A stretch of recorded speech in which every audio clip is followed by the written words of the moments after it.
I keep pushing with myself the patience narrative and the temporary narrative.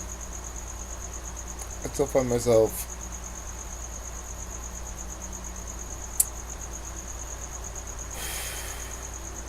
arguing things too passionately. I was at my parents' house for dinner, and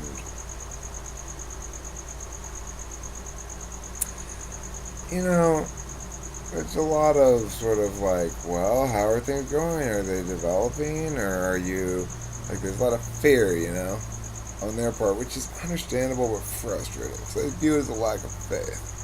But it's not even a lack of faith. I view it as a lack of logical conclusion based on the data. And so then I start getting frustrated and say, no, there's nothing that's happening because once again, we're in this lull period between, once summer starts, we'll at least know where we're at, right? Okay, we got worse than we hoped for enrollment in summer. That's bad, but let's see what we can do. Or, hey, we got better than hoped for enrollment in summer. Things are looking up. We got a little bit more liquid capital to deal with here. And so then I get frustrated with other people who are asking me things and implying that, wow, things maybe aren't going so well because I haven't heard much from you for a while, or like it doesn't seem like anything's really changing since last talked about it. Because these things are fucking chunked in semesters, It's like, sure, it's my own defensiveness, or I hate being called defensive. It must mean it's true. But except, I don't think it is. But regardless. Yeah, it's true. I'm defensive. But it's not just defensiveness.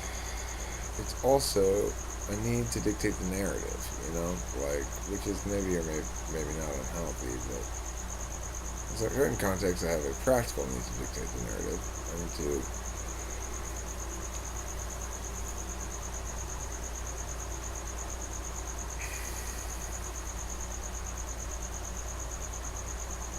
describe convincingly the reality that I wish others to perceive.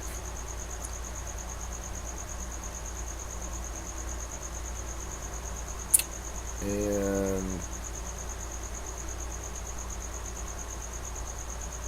I need them to believe me. And I need them to be convinced by me.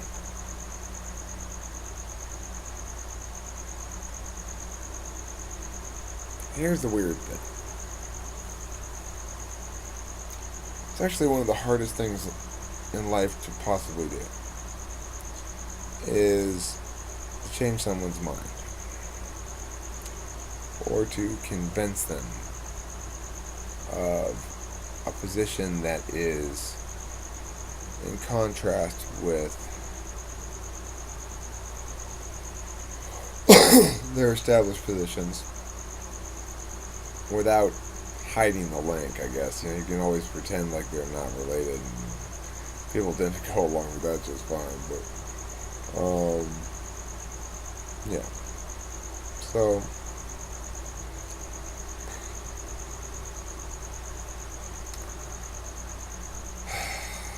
I don't know.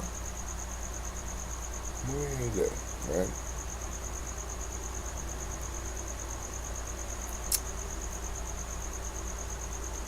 It's like this Raymond Castro guy. And that guy's a kick-ass fucking teacher, I tell you.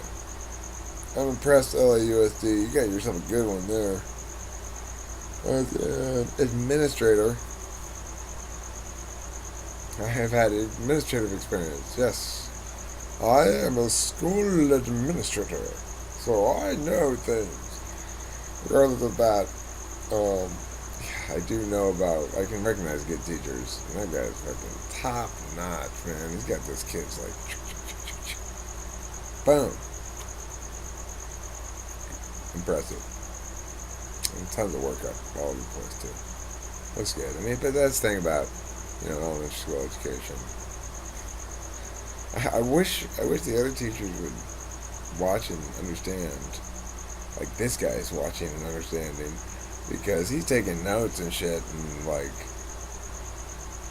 it's so flattering to me. And I appreciate his willingness to allow me to convince him of something that's important, that threatens his existing worldview. Rare.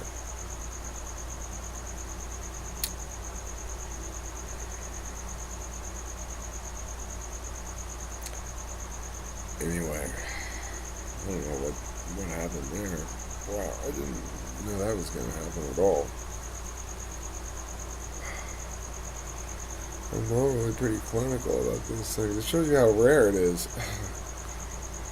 Wow. But it's decreasingly rare because I keep fucking just coming to people like, it's like just, yeah, okay, maybe he's right. I don't know. He certainly sounds convinced. Oh, Eric. How did you turn out like this? It's funny when I say something like that. Those fucking articles I wrote for the newspaper. First of all, props to my newspaper teacher for letting me do that shit. Mad fucking props to you, dude. Whoever you were. Mr. O'Brien, that's who you are. What if you're still alive? Dude, that's awesome. You totally let me do that shit. With all those, like, those people should die because they're fucking idiots stuff. No profanity, but those people should die because they're idiots. It's like, there's no way you could possibly let somebody get away with that today. What a douchebag I was. But here's the thing. You gotta understand, if you would watch what you should do is watch the Apache News to see what I was responding to. Basically, that's the environment I had to endure high school in. Oh my God, those people are crazy. Oh, like, the whole time period is crazy. Like, we're going to the river. Go to reach Arcadia kids. Yee. Daydream. Yee.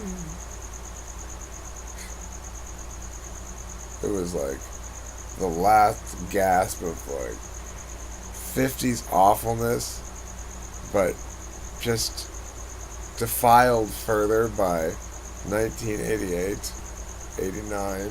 It was just like the height of the Just Say No campaign, the height of the drug war, and fucking, I don't know, Reagan or whoever it was in 88. Maybe Bush won. Anyway. I guess I thought I was a liberal. I hadn't understood that there was more than two dimensions to politics, apparently. I'm,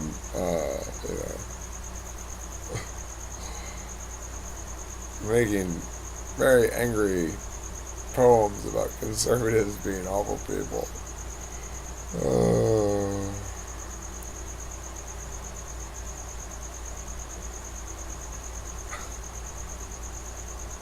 Yeah, well, yeah, that Apache News. Wow, that thing was crazy to watch. I'm gonna watch that again right now. I want to share that link with Kimball too. You can see what my high school was like. I showed her the thing I wrote, and she's like, "Well, I haven't changed a bit." I'm like, no, it just looks like I haven't changed a bit. I mean, I could see underneath that article. It's like kind of clean for a 18-year-old or whatever, 17. I don't know, but there's nothing under the hood, you know. There's just none of the underlying scaffolding and stuff is put in place at all. It's just this fucking like raw. You are scary, dude. You're gonna make huge social mistakes all the time, I can tell. But I think when I read that stuff and I go, have you gotten better at that yet? Well, yeah, a little bit. Yeah, I've gotten better.